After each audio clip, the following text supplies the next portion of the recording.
employment survey that has been released by the Labour Ministry. This shows a 29% increase in employment across 9 sectors. This is over a 7-year period. Now remember, this is crucial because a few years ago, in fact 3 years ago, the employment survey was junked, and this is now a revamped survey that has been released at this point in time.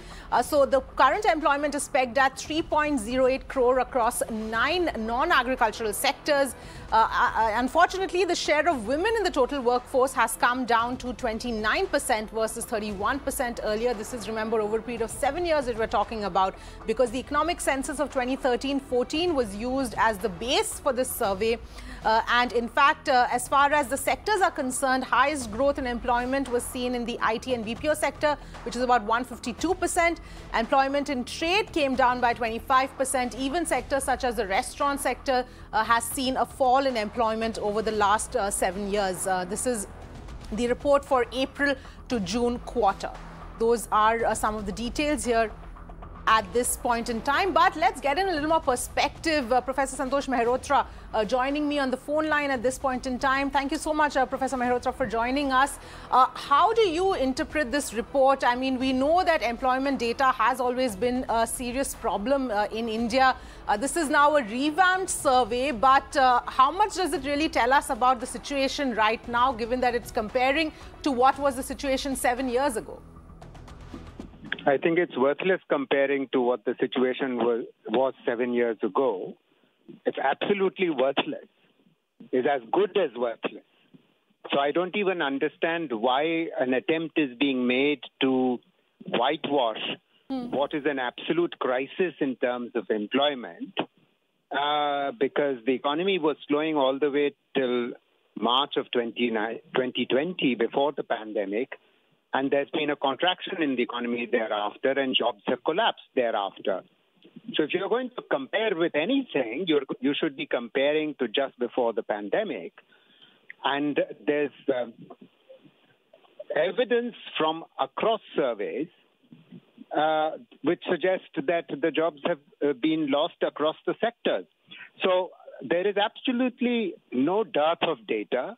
I think your comment just before I came in, with all due respect to Mirror Now, is somewhat misleading, because there is the CMIE data, and simultaneously there is the data from the National Sample Survey Organization, called the Periodic Labour Force Survey, and they also do quarterly surveys.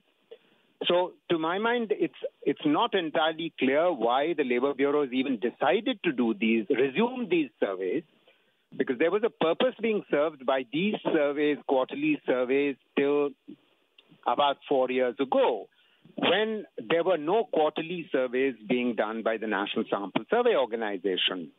And since then, there's been an annual labour force survey by the government's own National Sample Survey, and the quarterly survey. So I'm sorry, this is simply an attempt at a whitewash, especially when you are comparing to something where which is 7 years ago.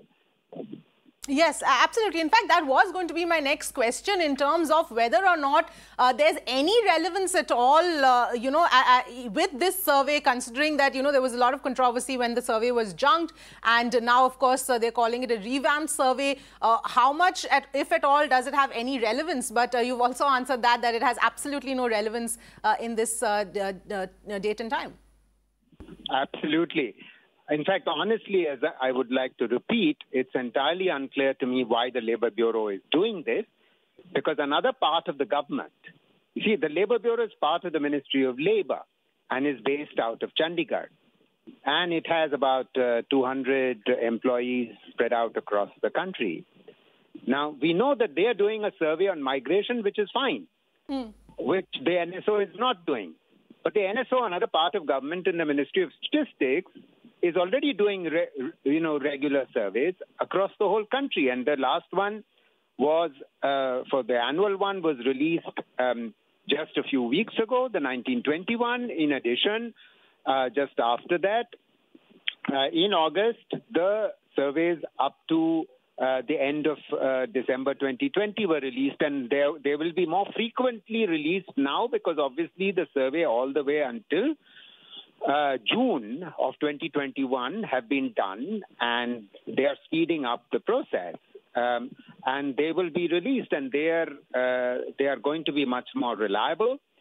We know this, that the NSO has been doing this kind of work for decades, and honestly, CMIE is doing more updated surveys, and yes. their surveys are across the country. They cover not just the number of 9 sectors. So there's the CMIE data, which is also available, which is available till August. And in 2 days' time, on the 1st of October, we will have data for September.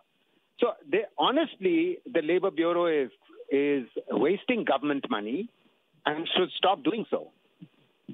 All right. Point taken, Santosh Mehrotra. Thank you so much, Professor, for joining us with your perspective on this new survey that has come out. Professor Mehrotra, they're saying that this doesn't hold any relevance at this point in time. It is a comparison of what happened 7 years ago to today. So that is not something that holds any value right now.